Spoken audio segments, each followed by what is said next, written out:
Well, hello, and welcome back to another scary episode of Ghost Stories Told from the South.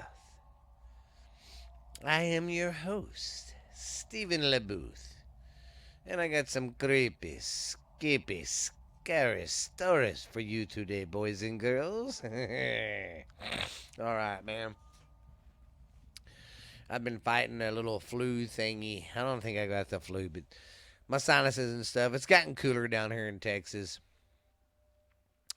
I've been fighting something for 2 days, so bear with me. I'm gonna have to mute some to blow my nose. Sorry if I sound stuffy and I don't sound right, but yeah, it's cooler though. I'm not gonna bitch. It's cooler, and I love the weather. It's not 112. All right, just want to say thank you guys for still subscribing and listening to the show. Numbers are doing great and getting bigger. And wherever you're at around the world listening to this, I hope you're safe and sound. I know there's a lot of wars and stuff going on right now, and this ain't a political show, but I just want to say, hey, we're thinking of you here at Ghost Stories. Y'all be safe out there, wherever you land, wherever you are, your homeland is. I hope there ain't no wars or anything over there right now. I hope everybody that's listening to my podcast is safe. And everybody who doesn't listen, I hope they're safe too. So, but anyways, got some good skits. Since Halloween's Monday, I found some of these old Halloween stories that they say are true kind of urban legend stories. So we're going to dive into them today and see what happens, fellas and ladies. You know the routine, man. Go grab you a nice blanket. Get you some nice tea. And poke the fire a little bit and get ready because you're gonna get scared. All right, let's get her going. What do you say? Our first, our first story is called the.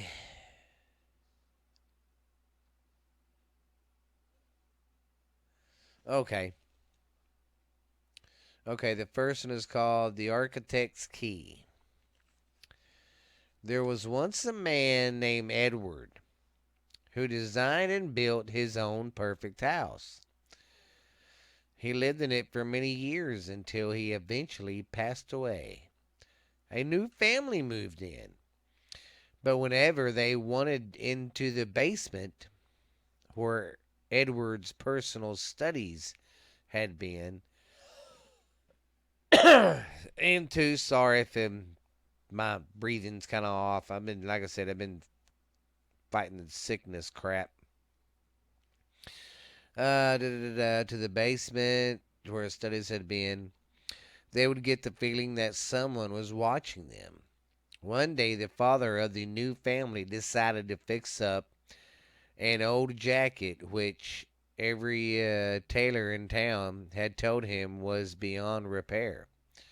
So he went down to the old study,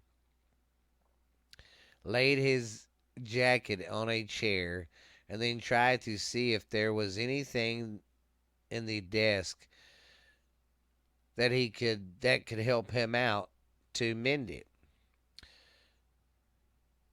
But the drawers were all locked, and he could not find a key anywhere. The next morning he came back down to find the key on the desk. All the drawers open and his jacket completely fixed. What the hell? That's some crazy stuff right there, I tell you. I'd probably just poop my pants. All right. Then we get the next story called A Mother's Love. Some people actively go out looking for ghost encounters, and every once in a while they find one. When Kevin was a teenager, he and his friends had heard about a dangerous turn at the nearby highway that caused many accidents over the years. it was where was I? Okay, okay, I kind of messed up here. Okay, okay, it's called A Mother's Love. I missed a line. Some people actively go out looking for ghost encounters, and every once in a while they find one. When Kevin was a teenager, he and his friends had heard about a dangerous turn on the nearby highway that caused many accidents over the years. It was known to be haunted. The most well-known story was a mother who who took her own life after her son had crashed his car and died there. It was sad around it was said around town that her ghost remains at the deadly turn to protect people from ending up like her deceased child. Kevin and his buddies decided to put on the theory and go test it out to see if it was real. Kevin drove his friends out to the highway. When the group of the boys arrived at the turn, they pulled over. They brought a bag of flour with them and proceeded to sprinkle white powder on the road. The grass in the car. The idea was to get footprints to prove that the ghost was indeed real. The boys hopped back in the car and began to take the car around the turn. Kevin accelerated faster and faster, and thump, the car came to an abrupt halt, as if someone had slammed down on it with their own two hands. They immediately got out of the car and saw two women seized him with. Okay, they got out of the car and saw two women-sized handprints on the flour and on the hood of the car. There's another place like that in San Antonio. Right outside, if you put some baby powder on your bumper, you'll see these little hands that push you over the train rails so you won't get hit. And sorry if I'm kind of screwing this up. Like I said, I've been really dosing myself up with medicine, so. All right, this next one's called The Ghost in the Hall. For young women moving into an old New England apartment together a month after they moved in, one of the roommates realized that her favorite stuffed teddy bear was missing. The others all said that they had not touched it or seen it. Weeks went by and she almost forgot about the teddy bear when something strange happened. She opened the door. She opened the door to one of the closets they hardly ever used, and there at the top of the shelf sat her furry friend. All her roommates swears that they had no idea who did it or how it happened or how the teddy bear got there. Whenever the teddy bear goes missing for a few days, she knows exactly where to find it. And their apartment probably hadn't all those other signs of being haunted too. So basically, I think that this place was just a little bit haunted, and it liked to move this girl's teddy bear around all the time.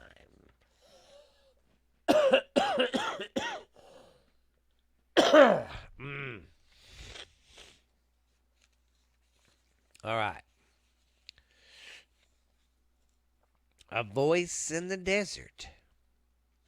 Two young women in their 20s, or in their 20s, or I'm sorry, two young men in their 20s, Josh and Dan, went on a campaign trip together in a desert in New Mexico. They did not take much with them besides sleeping bags, food and materials for a fire. After they cooked their dinner, they fell asleep as they gazed up into the starry night. The beauty and peace of the trip were short-lived. However, in the early hours of the morning, Josh was startled awake by what sounded like Dan's voice, but frantic. The voice said, "Come here, quick, look." Sleepy and confused, Josh got up to see what his friend was talking about. He heard again, "Come out here, quick, look." It sounded urgent. A perfect repers, a perfect a perfect reputation. Josh took a few steps forward, and then someone grabbed him from behind. He turned around to see Dan with his finger in front of his mouth, warning Josh to keep quiet. They rolled up their sleeping bags and left. They still do not know who or what was trying to lure Josh away into the desert. So this guy got up from sleeping, and he heard his friend going, "Hey, come here, look at this, look at this."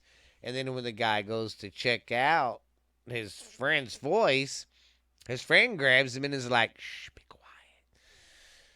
They rolled up their stuff and left. See, that's a story of a shapeshifter. Yeah, of a shapeshifter. So yeah, it's pretty creepy. If you're out in the woods and you and your friend are right by each other and you hear a voice saying, "Come here," don't do it. Then we got Echo. This one's called Echoes of the Past. Excuse me. A young bachelor at the beginning of his career became very successful very quick. So he thought he bought himself a house. One morning he awoke to the sound of running water. He rushed to the bathroom and saw the bathtub faucet was running on full blast. He was flabbergasted by this, as he lived alone. No one lived with him. A week later it happened again. Only this time it wasn't just one faucet. It was all the faucets in the entire house. The young man called a repairman to fix the pipes and the water damage. But as it turned out, the pipes weren't broke. The repairman, a local, seemed visibly shaken. "What's wrong?" the bachelor asked. "The woman who lived here before you," said the repairman, "she drowned in the bathroom." So this guy, bought him a house that had a ghost living in it, a lady that drowned in the bathroom. So be careful when you buy a fancy house.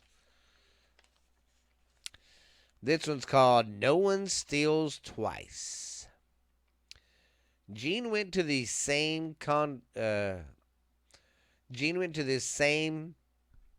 corner store every day after school for a snack. Over time, she became great friends with the cashier, Lucy. Out of curiosity, one day Jen asked Lucy how she would stop someone if they tried to steal from the store. Lucy replied, "Oh no. No one ever steals anything from here twice." The store would not let them. Jane did not know what that meant, but dropped the subject pretty quick. When she went back to the store when she went back to the store at the start of the next school week, Walked in to find Lucy talking to some cops. Apparently, a man stole from the store and drove off, but his brakes mysteriously failed and his car went screeching off a cliff. The cops asked Lucy if she knew what happened. "No," she said. "I was stalking the back room, and I didn't even know he'd came in. No one ever steals twice here. So that just goes to show you, karma will get you. Don't steal. This one's called When the Candle Burns. Three little girls were having a sleepover one night when they decided to try and hold a seance. One of the girls, Carla, recently lost her grandpa and wanted to see if she could commence with the spirits. The three girls the three girls gathered some candles and a few items that belonged to the late grandfather. His on a belonged to his late grandfather, his watch, his cigar case, and a photo of him. The girls held hands and started the séance. Suddenly, the candles began to flicker and the hands of the watch began to spin. Carla was sure it was her grandpa lighting them. She began to talk to him and ask him questions, when all of a sudden one of the candles flew as if some invisible force and almost hit her in the head. Grandpa would never do that, she said, shaking. She was right. It wasn't her grandpa, and whomever it was clearly did not like being disturbed. That's why you should always be careful when you're summoning spirits. Yeah, man, don't play with that shit. I like to talk about this ghost stuff and all that, and I love to go investigate it someday. But one thing I'd never do is mess the Ouija boards and do them seances. It's stupid. All right, then we got the uninvited party guest. One night, a group of adults were having a dinner party. There were 6 of them, and they all had just taken their seats when they heard. Oh, I didn't say the name of the story. I skipped the short one too. All right, we got to go to this one first. The Curse of the Eldest Son. Enya's parents came to the United States from Pakistan. Before they were married, Enya's father was engaged to someone else. It was an arranged marriage. What do they mean by arranged marriage? Back in the old, they didn't do it too much in America, but like in other countries, the parents would pick the kids' partners and stuff. So that's what he means by arranged. Where the hell was I at? It was engaged to someone else. Okay. It was an arranged marriage. And the prospect made him unhappy, so she broke it off. The woman went off the deep end. There were rumors in the town that she had started using black magic. She ran right up to him in the street one day, screaming that she had put a curse on the eldest son so that he would die before he reached manhood. In fact, Enya's oldest brother, the eldest son, died in a car crash on his 18th birthday. Isa. All right, this one's called The Uninvited Party Guest. We all have had one of these. One night, a group of adults were having a dinner party. There were 6 of them, and they had all just taken their seats when they heard an unexpected knock on the door. The woman hosting the dinner party opened the door to see who could be, possibly there. But no one was there. Somebody must have realized that they had the wrong address and walked away, she explained to her guest. All right, where was I? Unexplained. Okay, but when they turned their attention back to the table, there were 7 plates set. Was that was that there before? One of the men asked. I must have set an extra place by mistake, said the hostess.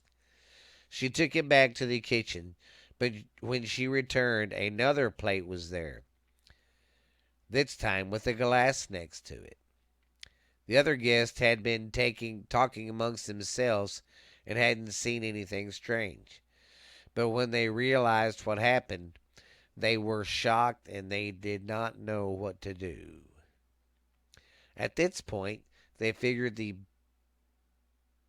best strategy was to play along as they filled the empty glass and plate so as not to upset their mysterious and uninvited guest.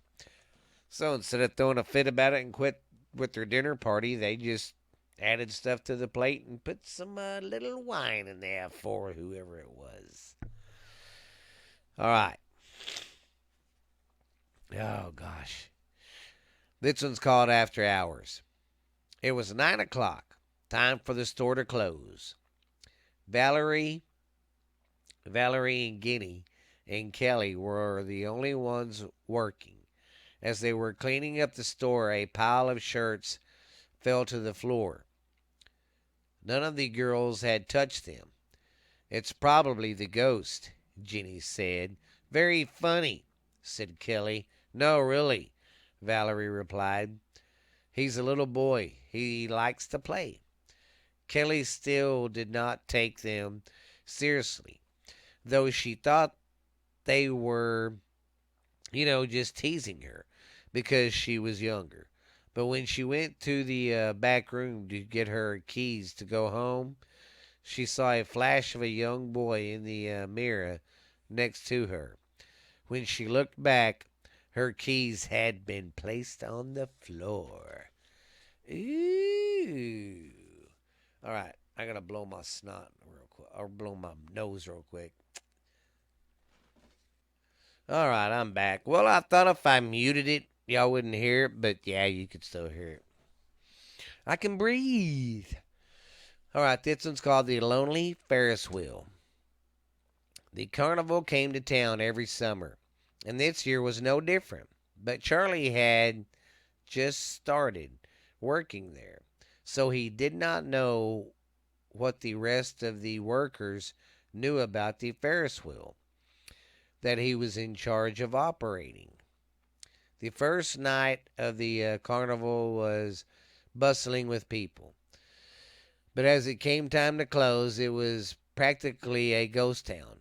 However, there was one boy who showed up at the last minute. One for the Ferris wheel, please, the little boy said, giving Charlie a ticket. Charlie looked around. Where are your parents? He asked the little boy. The little boy just took his seat and did not answer. Unsure of what to do, he let the boy go on the ride. But when the ride was over, the boy was no longer in the seat. Charlie ran to his boss to tell him the story. The boss casually said, "Oh, that's Thomas. He handled Charlie's clippings from a he handed Charlie an old newspaper clipping, and it had the boy's picture and the headline, Boy Falls from Ferris Wheel, 8 years old." Ah, that was a pretty cool little short story. Now, this one's called The Laundry Thief. A woman and her daughter moved into a new house. The mother worked a lot, so it was up to the girl to do the household chores, including the laundry. One day, the girl went down to the laundry room and put a load of clothes in the washer. When she came back, the door to the washing machine had already been lifted open. That's weird, she said to herself. I thought I closed it. She shrugged it off, But the next time she did laundry, it happened again. And that's not all. Each time, each time it happened, one piece of her clothing would go missing. One time it was a sock. The next time a pair of shorts, and so on. After a few weeks, she went down to the laundry room again to find a complete outfit set out for her with all the clothes that had been missing. Now, see, that's kind of a nice ghost. That ain't a mean ghost. It's just getting your clothes ready for you for the day. All right, this one's called The Child in the Room. Child in the Room, 213.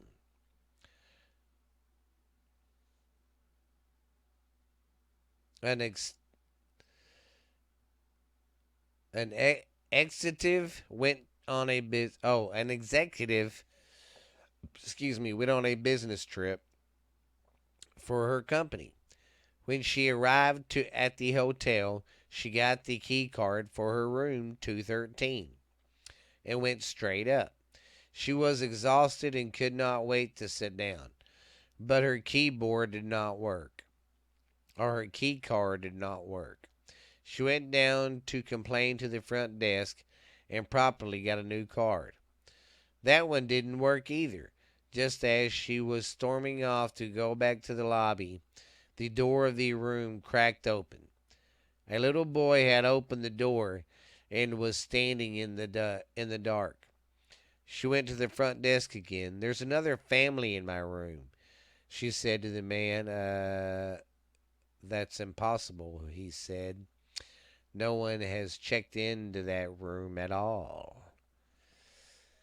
That would be some creepy stuff. I'd say, "Can you just give me another room? I don't want that one. It seems to be haunted with a ghost family."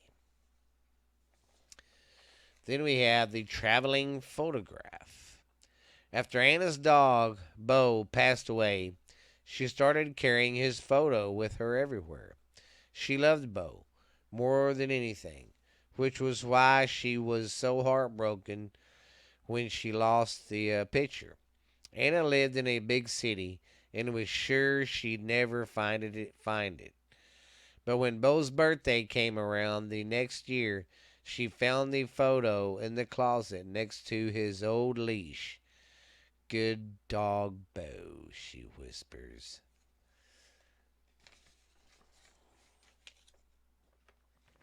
The next one's called Shattered Glass. Shattered Glass. Sam, Peter, and John met up every day after work for a drink. This time they decided to try some place they had never been before. They say this place is haunted. Peter told his friends of the bar they'd chosen that night. The other two instead was the the other two guys thought it was nonsense and that they sat down in a booth. When their drinks arrived, they were about to make their usual toast when both Sam and John's glasses completely shattered. "What gives?" they yelled. "Apologies," said the waiter. "That happens sometimes." So, it shatters glasses. So don't go to that bar. This one's called A Daughter's Scarf. On one freezing January night, a man was driving down a desert road. The snow was packing up quickly, turning into a blizzard. But this man was not the only one on the road. There was another man driving behind him. The other man flickered his car lights to signal him to stop, and both men got out of their cars. The second man stretched out his hand and gave the first man a pink scarf. It was soft and looked just like his daughter's. The man who gave him the scarf had a terrible look in his eyes. and had a terrible smile to match. Frantic, the father jumped back into his car and sped home, where he found the police already waiting for him. Man, that's fucked up. That's crazy. That's crazy. Our next story is called Wedding in the Dark.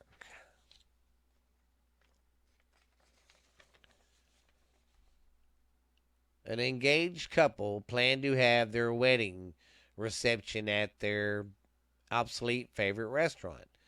But on the day of the wedding, the bride tragically fell down the stairs and died.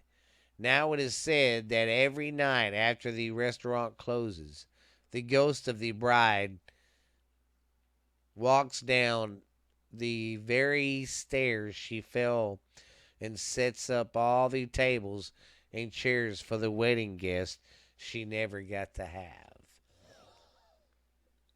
Oh. The next one called There's a Crowd.